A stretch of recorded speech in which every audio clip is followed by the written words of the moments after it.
भिन्न भिन्न संस्कृतियों का गंगा की तरह छोटी छोटी धाराओं का गंगा में समाविष्ट हो जाना और गंगाओं का समुद्र में समाविष्ट हो जाना, ये जो प्रक्रिया है अवतार की प्रक्रिया, इससे भिन्न नहीं है। निगम परंपरा में ये जो दशावतार की जो अवधारणाएं है, तो आगम परंपरा ने भी वही बात सोची कि इनकी प्रणाली सही थी। तो निगम आगम परंपरा में वहाँ 10 महाविद्या का विकास हुआ। ये एक संस्कृति से दूसरे संस्कृति का प्रभाव है। उन्होंने 10 महाविद्या, तो आप वहाँ देखिएगा कि बंगाल में काली की उपासना का गढ़ था, है ना। तारा की उपासना का गढ़ चीन में था। और जो तांत्रिक वाङ्मय जो गोपीनाथ कविराज जी का है, महामुपाध्याय जी का, उसमें उन्होंने लिखा है कि वशिष्ठ जी तारा महाविद्या को ग्रहण करने के लिए चीन गए थे।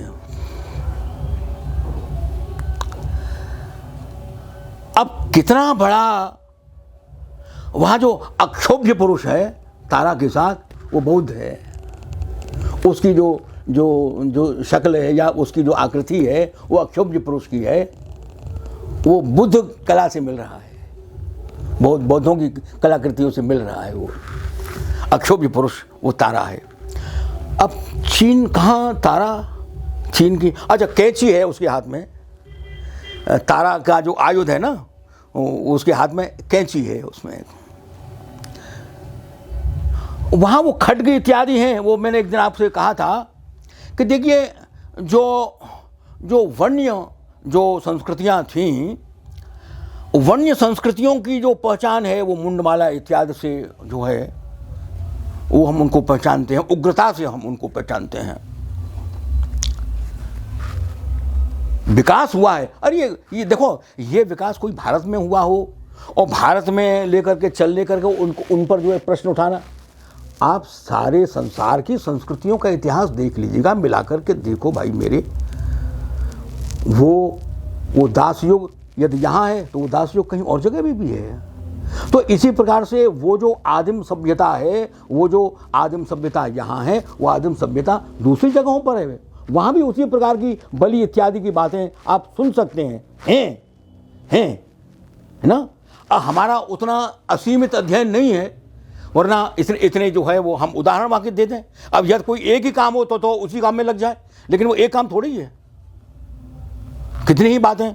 लेकिन जो आलोचक लोग हैं, जो आलोचना करने वाले लोग हैं, ये तो उनकी बात है कि भाई अपने अध्ययन का विस्तार करो, वहां जाकर के पहले सर्वेक्षण करो, सर्वेक्षण करने के बाद यहां आकर के बात करना। बिना पढ़े बात मत करो, बिना अध्ययन बिना सर्वेक्षण के बात मत करो। तो अच्छा, बाद में उन मुंडमालाओं को अक्षमाला कह दिया गया। अक्षमाला माने अ से क्ष पर्यंत जो वर्ण है, स्वर व्यंजन, उसको अक्षमाला कहा। फिर उसकी व्याख्या की गई, वो निदान विद्या के सहारे से। निदान विद्या साथ साथ चल रही है, निदान विद्या अलग भिन्न नहीं, निदान को हमें जोड़ना पड़ेगा। इसको लेकर के, प्रतीक विद्या को लेकर के बिहार राष्ट्रभाषा परिषद पटना से एक ग्रंथ प्रकाशित हुआ है। उस ग्रंथ का नाम ही प्रतीक विद्या है। अब निदान विद्या जो है वो प्रतीक विद्या का ही एक दूसरा रूप है। और इस मामले में जो हमारे जो विचारक है वो भ्रांत बिल्कुल नहीं है। वो उनकी दृष्टि बिल्कुल खुली हुई है। जैसे शंकराचार्य हैं, वहां वो कहते हैं आत्मा त्वं गिरिजा मति सहचरा प्राणा शरीरम गृहम।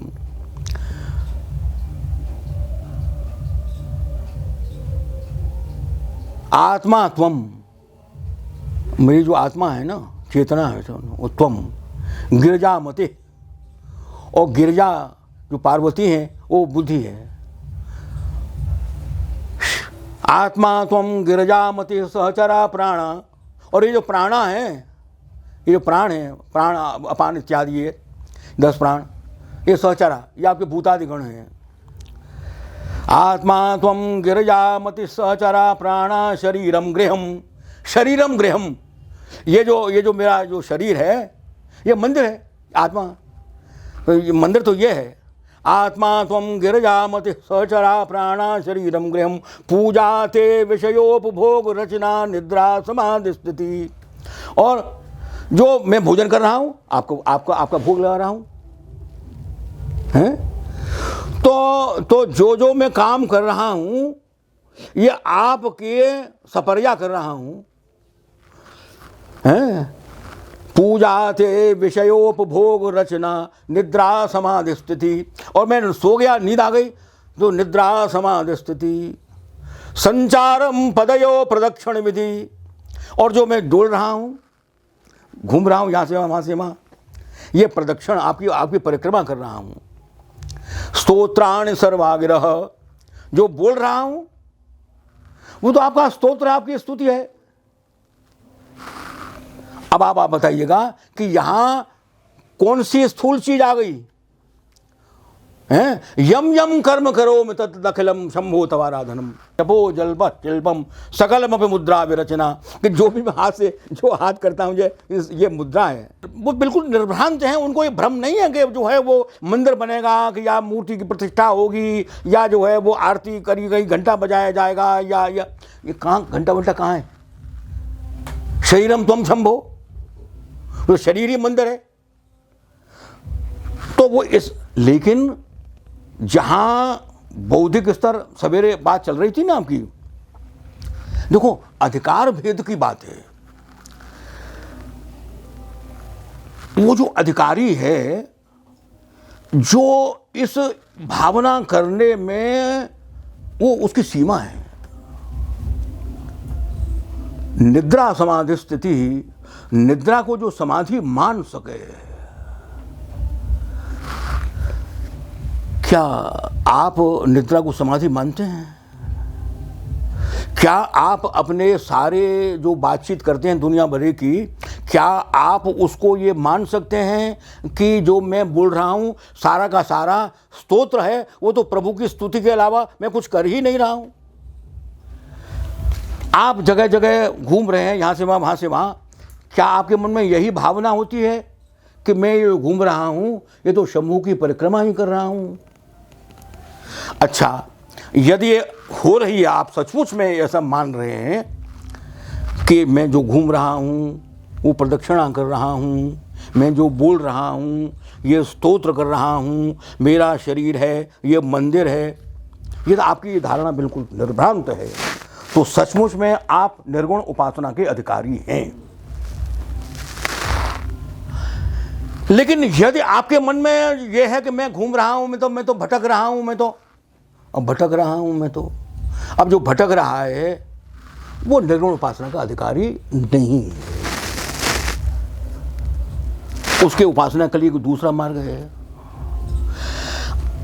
तो अधिकारी भेद की वजह से ही, अब देखिए स्वामी हरदास जी का बड़ा प्रत्यक्ष उदाहरण है। स्वामी हरदास जी अपनी समाधि में गायन करते थे केलवाल के पदों का या उनका, कोई विग्रह नहीं था तब तक, उस समय तक कोई विग्रह नहीं था। जब उनके शिष्य उन्होंने उनसे आग्रह किया,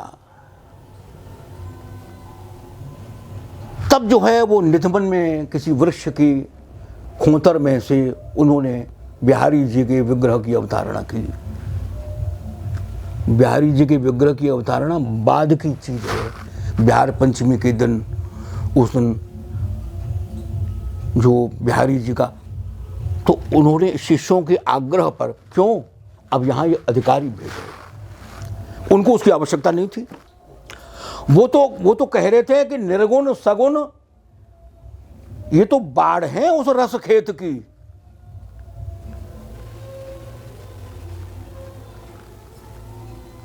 निर्गुण सगुण बार है जाकी कहे न वेद विचारो। वेद विचारा उस तत्व को कहता नहीं, ये उन्होंने कहा। तो बिहारी जी का प्राकट्य, उस विग्रह का प्राकट्य बाद की चीज़ है, अधिकारी भेद की वजह से। तो वो अधिकारी है, वो सांझी को गोबर से बना रहा है, आकृति कर रहा है, ये उसका अधिकार भेद है। उसने गोबर की सांझी बना करके माना कि ये मैया की प्रतिष्ठा हो चुकी है, या उसने हल्दी से करवा का चित्रण किया, करवा चौथ मैया का चित्रण किया, और उस हल्दी से दीवार पर चित्रण करके उसने कहा कि ये मेरी चौथ मैया है, ये सौभाग्य देने वाली है। ये क्या है? उसने गणेश जी लक्ष्मी के वो मिट्टी के वो बनाए, खिलौने से बनाए, और दिवाली हुई, और दिवाली पर आप जो है वहाँ से ले करके आए खरीद करके, वो आपने दिवाली के दिन वो गणेश का, लक्ष्मी का। ये अधिकार भेद है, अधिकार भेद है। आप ये देखिए, समानता का अधिकार है, वो तो ठीक बात है ना। वो तो गीता में प्रभु ने कहा है, भगवान ने कहा है कि सुनी चाहिए वह स्वभा की चौ पंडिता समुदर्शना। अरे वो जो चींटी है ना, वो चेतना का सूत्र तो वहां भी है। वो समानता का तो हम वहां तक ले गए, उस स्तर पर, अध्यात्म के स्तर पर चेतना के सूत्र, समानता के सिद्धांत को वहां तक ले गए। लेकिन जहां उपासना की बात आती है तो वहां सबका अधिकार नहीं है।